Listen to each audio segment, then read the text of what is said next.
السلام علیکم ورحمۃ اللہ وبرکاتہ. کیسے ہو آپ سب لوگ؟ ٹھیک ہو؟ چلو ماشاء اللہ. انگریزی کا ایک لفظ ہے دی ریزوریکشن، جس کا مطلب ہے کہ مردوں کا دوبارہ زندہ ہو جانا. اب دیکھیں، مردوں کا دوبارہ زندہ ہو جانا ایک ناممکن کام ہے کہ نہیں ہے؟ ناممکن کام ہے نا، مردوں کا دوبارہ زندہ ہو جانا. اسی لفظ پہ ترکی کے جو لیڈر ہیں طیب اردوغان، عالم اسلام کے آج کل ایک بہت بڑے لیڈر ہیں، انہوں نے انویسٹمنٹ کر کے ایک سیریز بنائی ہے دی ریلیز ارطغرل، جس کو آپ انگلش میں ٹرانسلیٹ کرو تو بنتا ہے دی ریزوریکشن ارطغرل. ارطغرل جو ہے ایک واریر تھے، ایک بہت بڑے جنگجو رہ چکے ہیں ترکش کے.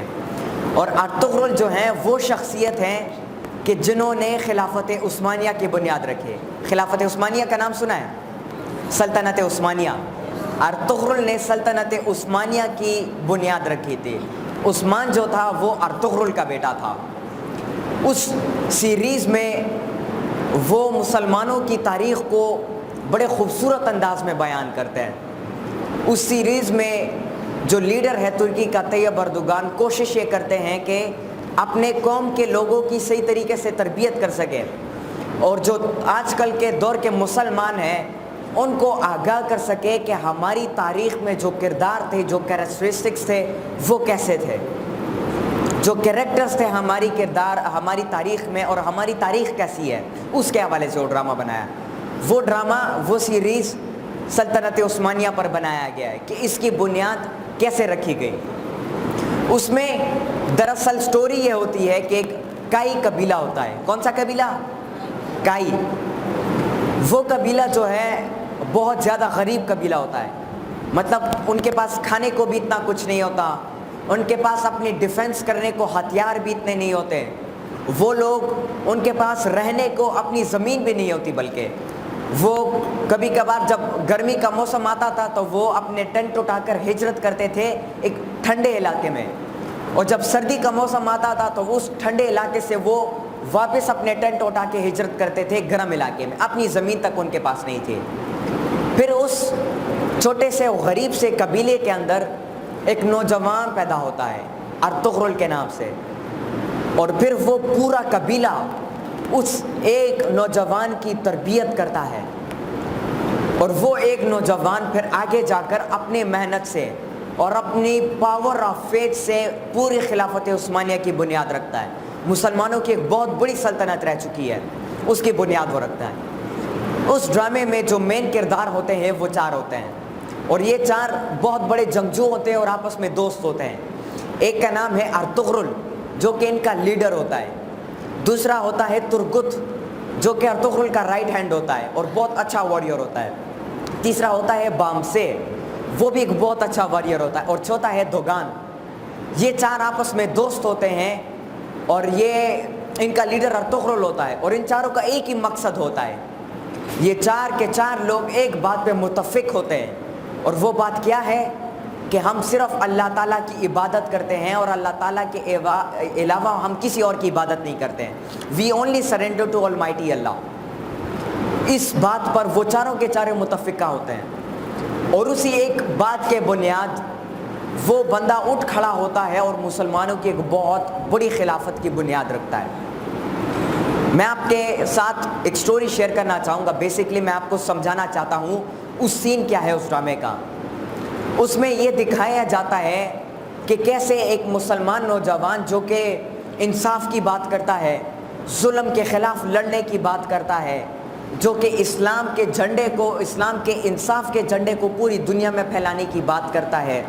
اس ڈرامے میں یہ دکھایا جاتا ہے کہ آپ نے پاور آف فیتھ کو کیسے بلڈ کرنا ہے، ایمان کی طاقت کیا چیز ہے.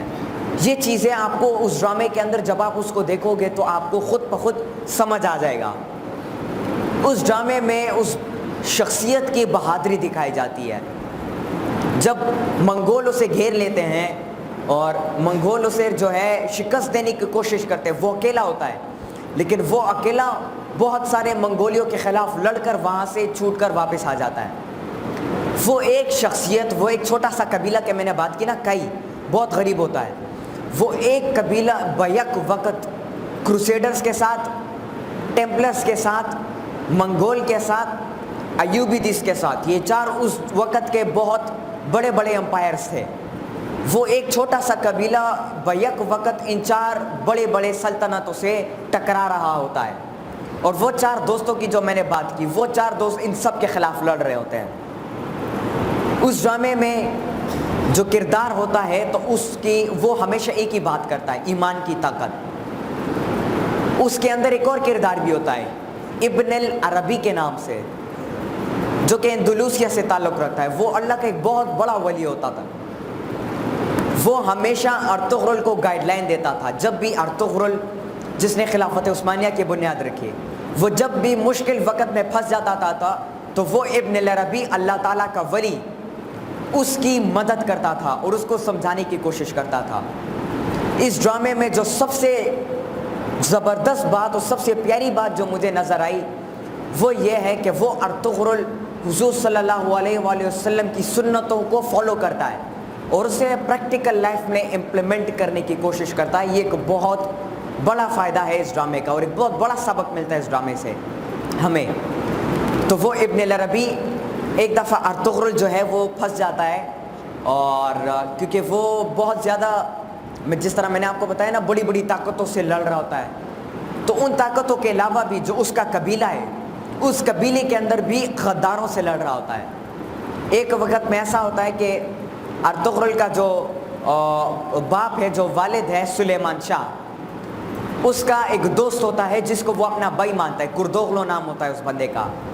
وہ بندہ ہوتا ہے غدار، لیکن وہ لگتا چاچا ہے ارطغرل کا. ارطغرل اسے اپنا چاچا مانتا ہے، لیکن وہ بندہ تھا غدار. وہ اندر ہی اندر رہ کر اپنے آپ کو اچھا ساتھ دکھاتا تھا. چہرہ، وہ کہتے ہیں نا، چہرہ روشن اندرود چنگیز سے تاریک تر. تو اس کی مثال ایسے تھی. بظاہراً تو وہ ارطغرل کا چاچا تھا، لیکن اندر سے وہ منگولیوں کے ساتھ، عیسائیوں کے ساتھ، ان سب کے ساتھ ملا ہوا تھا اور غداری کر رہا تھا. تو ارطغرل کو بیک وقت بہت زیادہ مشکلات تھے، لیکن وہ ایک نوجوان اپنے ان 3 دوستوں کے ساتھ مل کر بہت بڑے سلطنتوں سے ٹکراتا ہے. وہ 4 دوست مل کر جو ہیں کراچا حصار، ایک قلعہ تھا کراچا حصار جو کہ عیسائیوں کا تھا، وہ 4 دوست مل کر اس قلعے کو فتح کرتے ہیں.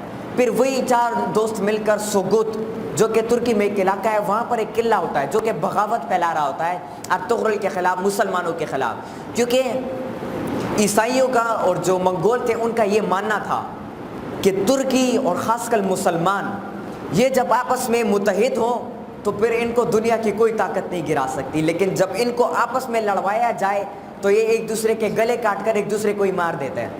تو یہ ایک بہت بڑی خامی تھی ان کی. وہ عیسائی، وہ غدار اور وہ دشمن ان مسلمانوں کی اس ویکنس کے اوپر کام کر رہے تھے. لیکن ارطغرل اکیلا ان آرمیز کے ساتھ لڑ رہا تھا. کس چیز کے بنیاد پر اب وہ لڑ رہا تھا، یہ بات سمجھنی ضروری ہے کہ کیسا ایک اکیلا انسان فیصلہ کرتا ہے اور ایک چھوٹا سا قبیلہ فیصلہ کرتا ہے اور جا کر مسلمانوں کی اتنی بڑی سلطنت کو قائم کرتا ہے. کیسے؟ وہ چیز ہے دا پاور آف فیتھ، ایمان کی طاقت. کہ جب آپ اس بات پر یقین کرتے ہو، یقین رکھتے ہو کہ نہیں ہے کوئی لائق عبادت کے مگر اللہ، اور اس بات پر عمل کرتے ہو، اور جو انصاف کی بات کی گئی، جس شریعت کو آپ اپناتے ہو، آپ جو ہے حضور صلی اللہ علیہ وآلہ وسلم کی سنتوں کو اپناتے ہو، وہ پاور آف فیتھ وہ نوجوان اپنے اندر بلڈ کرتا ہے، اپنے اندر بیدار کرتا ہے اسے، اور وہ جا کر اتنی بڑی سلطنت کو قائم کر دیتا ہے، اتنی بڑی سلطنت کو کھڑی کر دیتا ہے. پھر اسی پاور آف فیتھ کو، اسی اسٹریٹجی کو، اسی کانسیپٹ کو علامہ اقبال رحمۃ اللہ علیہ خودی کا نام دیتے ہیں. خودی کا لفظ سنا ہے؟ بہت دفعہ سنا ہوگا، کتابوں میں پڑھا ہوگا. میں آپ کو آج سمجھاتا ہوں کہ یہ خودی کیا چیز ہے. جس طرح میں نے بتایا کہ اسی ایمان کی طاقت کے کانسیپٹ کو علامہ اقبال نے خودی کا نام دیا، کہ آج جب آپ اپنے آپ کے اندر کی کوالٹیز کو ظاہر کرتے ہو، بلکہ اپنے آپ کو ظاہر کرتے ہو اور اپنی خودی کو بیدار کرتے ہو. دیکھو خودی کو بیدار کیسے کیا جاتا ہے اور پھر اس خودی کی حفاظت کیسے کی جاتی ہے.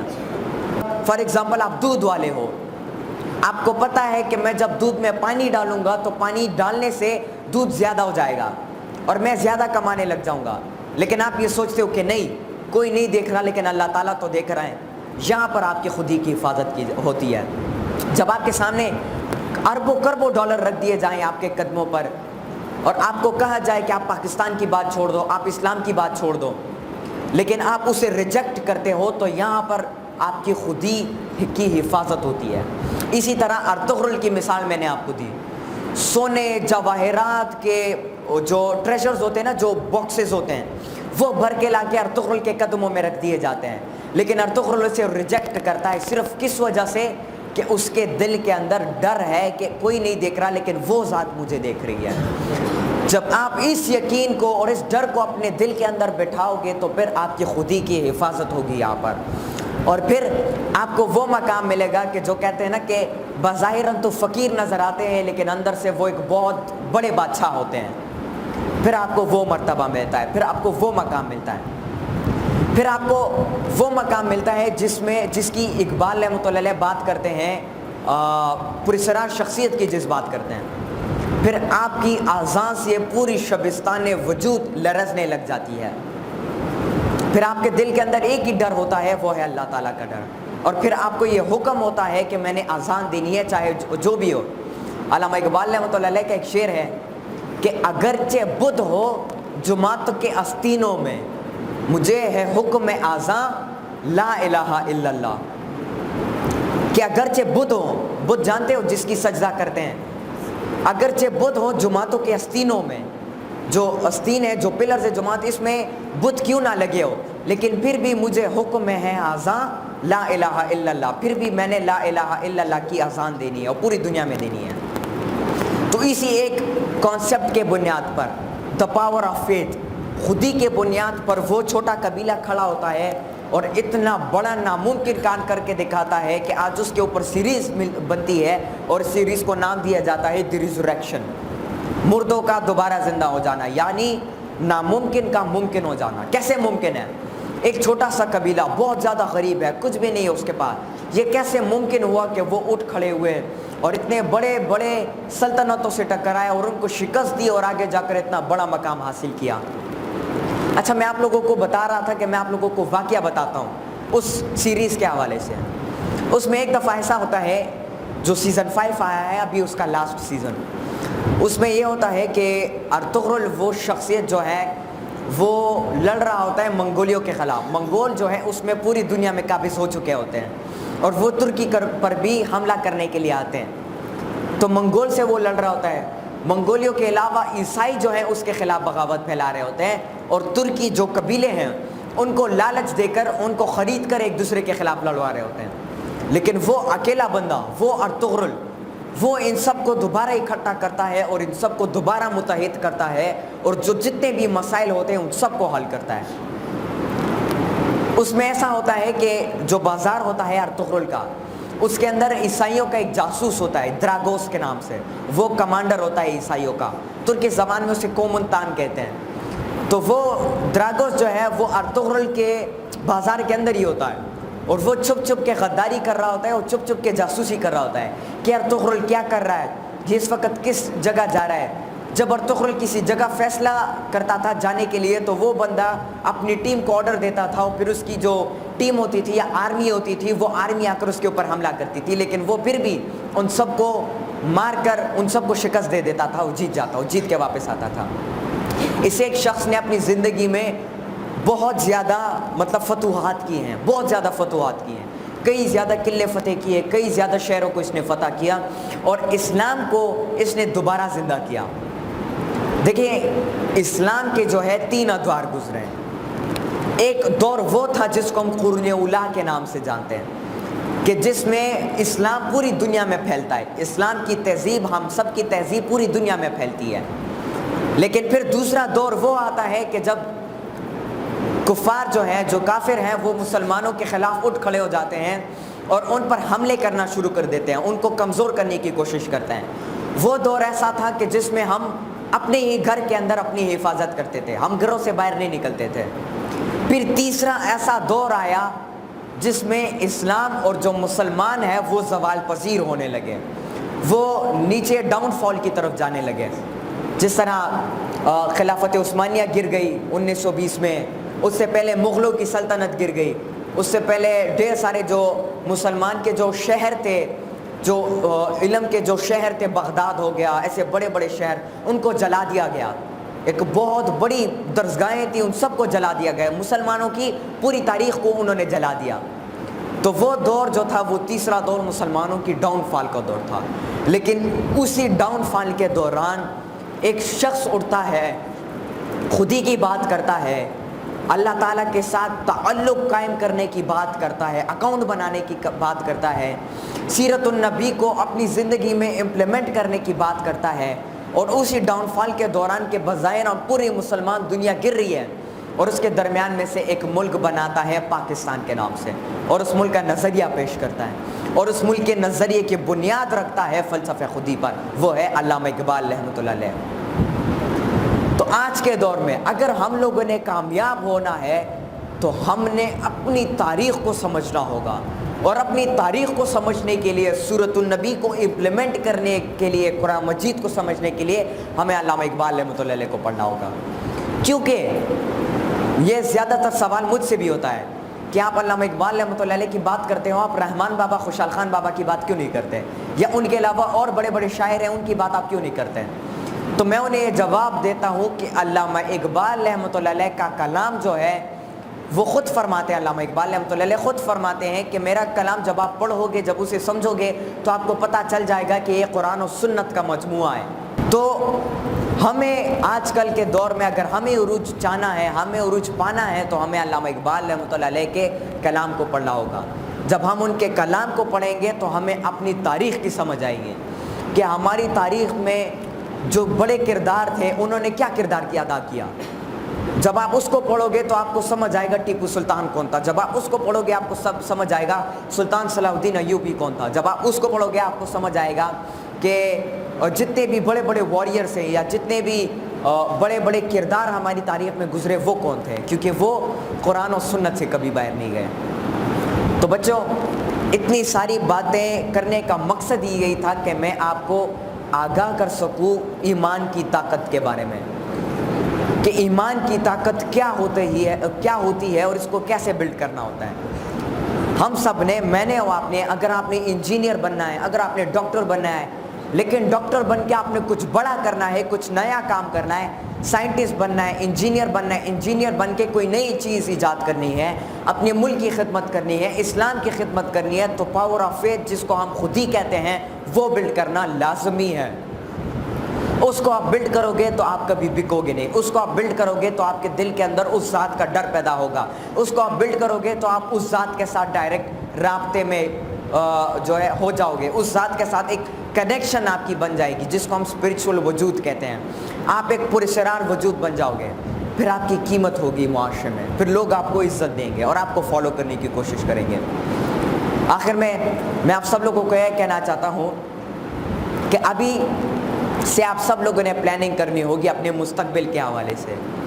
کوشش کرو کہ اپنی اردو کو، اپنی عربی کو، اپنی انگریزی زبان کو، ان سب کو سیکھو اور ان سب کو اور بھی بہتر کرنے کی کوشش کرو.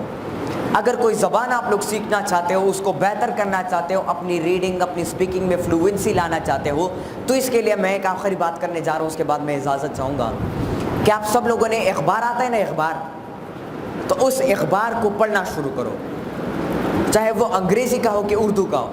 پھر اس اخبار میں تیسرے یا چوتھے صفحے پہ آرٹیکلز لکھے ہوتے ہیں. ان آرٹیکلز کو پڑھنا شروع کرو، اور ان آرٹیکلز کو پڑھنے کے بعد جو مشکل الفاظ ہیں آپ کے لیے ان کو ہائی لائٹر نہیں ہوتا، ہائی لائٹر، اسے ہائی لائٹ کر دیا کرو یا پینسل سے اپنے لیے ہائی لائٹ کر دیا کرو. اور پھر ایک کاغذ پر، ایک صفحے پر لکھو پہلے ورڈز، پھر اس کے بعد لکھو میننگز، پھر اس کے بعد لکھو سینونم، پھر اس کے بعد لکھو اینٹینم، اور پھر اس کے بعد جو ہے آخر میں لکھو یوز ان اے سینٹینس. یہ انشاءاللہ کسی دن میں آپ کو ڈیپتھ میں ایکسپلین کروں گا. یہ لکھ کر جو مشکل الفاظ ہیں اس کو انٹرنیٹ میں سرچ کرو. کمپیوٹر لیب تو ہے نا آپ کے پاس، آپ لوگ جاتے ہو وہاں پہ سرچ کرتے ہو، تو اپنے لیے ان مشکل الفاظ کو لکھا کرو اور ان کو کمپیوٹر کے ذریعے سے، انٹرنیٹ کے ذریعے سے اس کی میننگز